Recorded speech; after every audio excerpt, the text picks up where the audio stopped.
நம்ம இந்த வீடியோல என்ன பார்க்க போறோம்னா, பிரைவேட் ஈக்விட்டினா என்னன்ட்டு நம்ம இந்த வீடியோல வந்து பார்க்க போறோம். இப்போ வந்து பிரைவேட் ஈக்விட்டினா என்னன்னா, இப்போ வந்து நான் சிம்பிளா சொல்றேன். சரி, இப்போ வந்து ஒரு கம்பெனி இருக்கு. அந்த கம்பெனி வந்து ஆரம்பிச்சு நல்லா சக்சஸ்ஃபுல்லா போகுது. ஆனா வந்து அந்த கம்பெனியை வந்து அவங்க வந்து டெவலப் பண்ணணும். ஆனா அந்த மாரி கரெக்டா டெவலப் பண்ணதுக்கு அவங்க கிட்ட ஃபண்ட் இல்லை. அப்ப என்ன பண்ணுவாங்கன்னா, அப்ப என்ன பண்ணுவாங்கன்னா, இந்த மாரி கம்பெனியெல்லாம் பிரைவேட் ஈக்விட்டியில போயிட்டு அவங்க வந்து ஃபண்ட் கேட்பாங்க. இந்த மாரி நாங்க இந்த பிசினஸ் பண்ணுறோம். சரி, இந்த பிசினஸ்ல வந்து நாங்க கரெக்டா ப்ராஃபிட் எல்லாம் இதுல வந்து கரெக்டா வருஷம் கரெக்டா ஜென்ரேட் பண்ணிருக்கிறோம். எங்களுக்கு வந்து ரெவன்யூ வந்து கரெக்டா இவ்வளவு அமௌண்ட் வருது மாசத்துக்கு. அந்த மாரி உங்களோட பிசினஸோட ஃபுல் இன்ஃபர்மேஷன் அவங்க கிட்ட நீங்க கொடுத்து அவங்க கிட்ட இந்த மாரி ஃபண்ட் கேட்கும்போது அவங்க என்ன பண்ணுவாங்கன்னா, அதாவது நான் சொல்றது வந்து பிரைவேட் ஈக்விட்டி, அவங்க என்ன பண்ணுவாங்கன்னா, உங்களோட கம்பெனி உங்களோட பிசினஸ் நீங்க சொல்றதெல்லாம் உண்மையான்ட்டு அவங்க வந்து ஒரு ஆடிட் பண்ணுவாங்க. அது பேர் வந்து டியூ டெலிஜென்ஸ் பண்ணுவாங்க. டியூ டெலிஜென்ஸ் அப்படி இல்லைன்னா ஒரு கரெக்டா இன்டர்னல் ஆடிட் பண்ணுவாங்க. அது வந்து ஸ்பை ஆடிட் கூட சொல்லுவாங்க. அந்த மாரி ஸ்பையர் ஆடிட் ஆடிட் சொல்லுவாங்க. பட் அதெல்லாம் ஃபுல்லா பண்ணிட்டு உங்களோட கம்பெனியோட பிசினஸ் அவங்களுக்கு வந்து கரெக்டா பிடிச்சிருந்ததுன்னா, பட் அதுக்கப்புறம் நீங்க சொல்ற ப்ராஃபிட் ரெவன்யூ அதெல்லாம் உங்களோட பேலன்ஸ் ஷீட் உங்களோட அக்கௌண்ட்ஸ்ல வந்து கரெக்டா இருந்ததுன்னா அந்த பிரைவேட் ஈக்விட்டி கம்பெனி வந்து பட் அவங்க வந்து உங்களுக்கு வந்து ஃபண்ட் பண்ணுவாங்க. அந்த ஃபண்ட் பண்ணும்போது அதுல சில அவங்க இந்த மாரி பிரைவேட் ஈக்விட்டி வந்து உங்களோட பிசினஸ்ல வந்து அவங்க வந்து ஃபண்ட் பண்ணும்போது அவங்க சில கண்டிஷன் எல்லாம் வச்சிருப்பாங்க. அதுல முதல் கண்டிஷன் வந்து உங்களுக்கு வந்து ஒரு பிரைவேட் லிமிடெட் கம்பெனியா இருக்கணும். பிரைவேட் லிமிடெட் கம்பெனியா இருக்கலாம், அப்படி இல்லைன்னா ஜெனரல் கியா கூட இருக்கலாம்.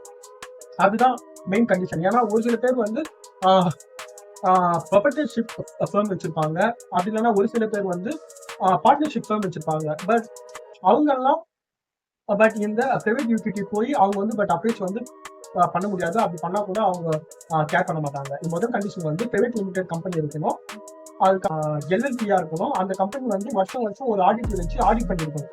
அந்த மாரி கம்பெனியை தான் நீங்க வந்து ஈக்விட்டியில போய் நீங்க வந்து அப்ரோச் பண்ண முடியும். பட் இன்னொரு கண்டிஷன் வந்து அவங்க என்ன சொல்லுவாங்கன்னா, இப்ப சரி ஓகே, நாங்க வந்து இத்தனை கோடி வந்து நாங்க வந்து உங்க கம்பெனில வந்து நாங்க ஃபண்ட் பண்றோம். அப்படி ஃபண்ட் பண்ணும்போது அந்த சரி, பட் அந்த கம்பெனிக்கே ஒரு போர்டு இருக்கும், அதாவது டைரக்டர் சொல்லுவாங்க.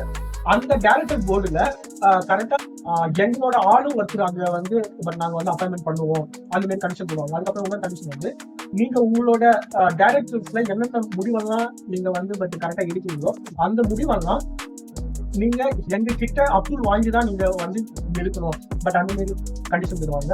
அதுக்கப்புறம் இன்னொரு கண்டிஷன் வந்து சரி, நாங்க இந்த பணத்தை வந்து ஒரு 5 வருஷம் இல்லைன்னா 10 வருஷம் நாங்க வந்து கரெக்டா இன்வெஸ்ட்மெண்ட் பண்றோம். அந்த குறிப்பிட்ட டைம் வந்த உடனே ஒரு 5 வருஷமோ 10 வருஷமோ அதுக்கப்புறம் வந்த உடனே அந்த மொத்த அமௌண்ட்டும் நீங்க வந்து எங்களுக்கு வந்து திருப்பி கொடுத்துடணும். அந்த மாதிரி மொத்த அமௌண்ட் திருப்பி கொடுத்துடணும். லாபமா இருந்தா லாபத்தோட சேர்த்து கொடுத்துடணும். நஷ்டமா இருந்தா எவ்வளவு லாஸ் ஆச்சோ நீங்க இருந்தா அதை திருப்பி கொடுத்துடணும். அந்த மாதிரி சில அக்ரிமெண்ட் சில கண்டிஷன் எல்லாம் போட்டுதான் அவங்க அந்த ப்ராஜெக்டுக்கே வந்து அவங்க வந்து சைன் பண்ணுவாங்க. இது வந்து 1-2 நான் சொல்றேன். சில கண்டிஷன் எல்லாம் எக்கச்சக்கமா இருக்கணும். அது அந்தந்த குறிப்பிட்ட பிசினஸ் அந்தந்த குறிப்பிட்ட பிரைவேட் ஈக்விட்டி கம்பெனியை பொறுத்து தான் அது அமையும். அது மாதிரி வந்து கரெக்டா கண்டிஷன் எல்லாம் போடுவாங்க. இதுதான் பிரைவேட் ஈக்விட்டி. சரி, இப்ப வர ஈக்விட்டினா அவங்க வந்து ஃபாரின் இன்வெஸ்டர் இருக்கலாம், இல்லைன்னா நம்ம டொமஸ்டிக் பெரிய பிசினஸ் மேன் அவங்க எல்லாம் கரெக்டா இன்வெஸ்ட் பண்ணுவாங்க. இப்ப நம்மள மாரி காமன் மேன் இருக்கிறாங்கல்ல, நம்மள மாரி ஒரு காமன் மேன் ஒரு அதுதான் ஒரு கரெக்டா ரீட்டைல் இன்வெஸ்டர் சொல்லுவாங்க. இப்ப நம்மள மாரி காமனா இன்வெஸ்ட் பண்ணுவாங்க, ரீட்டைல் இன்வெஸ்டர் சொல்லுவாங்க. அது மாதிரி எல்லாம் பிரைவேட் ஈக்விட்டில வந்து நம்ம கரெக்டா இன்வெஸ்ட் பண்ண முடியுமா? அதாவது ஒரு பிரைவேட் கம்பெனி இருக்கு, அந்த கம்பெனி வந்து ஃபியூச்சர்ல வந்து நல்லா போகிறது நம்மளுக்கு ஓரளவுக்கு வந்து அண்டர்ஸ்டாண்டிங் இருக்கு. ஆனா அந்த கம்பெனி வந்து பப்ளிக் லிஸ்டட் கம்பெனி இல்லை. ஏன்னா பப்ளிக் லிஸ்டட் கம்பெனி இருந்தாதான் என்ஐசியோ இல்லைன்னா பிஎஸ்சியோ வந்து கரெக்டா லிஸ்ட் ஆகும். அதை நம்ம ஷேரை வாங்கியிருப்போம். இப்ப பிரைவேட் லிமிடெட் கம்பெனி எல்லாம் ஷேர் மார்க்கெட்ல லிஸ்ட் ஆகாது. அப்ப அந்த மாதிரி நீங்க கம்பெனி வாங்கணும்னு நீங்க பண்ணீங்கன்னா அந்த மாதிரி நீங்க வாங்கலாம். பட் அதுக்கு சில வெப்சைட் எல்லாம் இருக்கு. இப்ப நீங்க உதாரணத்துக்கு நீங்க சென்னை சூப்பர் கிங் அந்த பிரான்சைசி டீம் இருக்குல்ல, நீங்க அந்த கம்பெனியோட ஷேரை வாங்குறதாலும் வாங்கலாம்.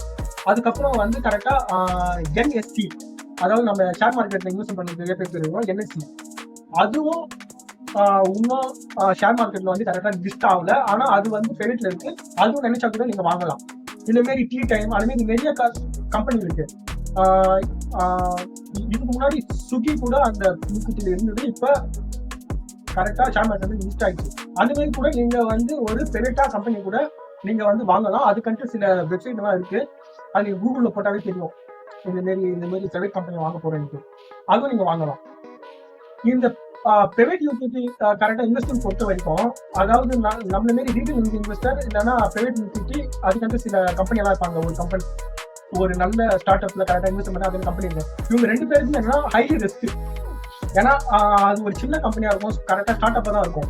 அது நம்ம பணம் அந்த நம்ம போட்ட பணம் அந்த பிசினஸ் நல்லா சக்சஸ்ஃபுல் ஆச்சுன்னா நம்மளுக்கு அது ரிட்டர்ன் கிடைக்கும். அப்படி இல்லைன்னா நம்ம போட்ட பணம் கூட போறதுக்கு வாய்ப்பு இருக்கு. அதனால பிரைவேட் யூடிலிட்டியை பொறுத்த வரைக்கும் நீங்க ரொம்ப ரொம்ப கேர்ஃபுல்லா நீங்க வந்து கரெக்டா இன்கம் பண்ணணும். இதுல பெனிஃபிட்னு பாத்தீங்கன்னா, சரி ஓகே, இப்ப வந்து நீங்க வந்து ஒரு பிரைவேட் யூடிலிட்டியில வந்து நீங்க கரெக்டா இன்வெஸ்ட் பண்ணிட்டீங்க.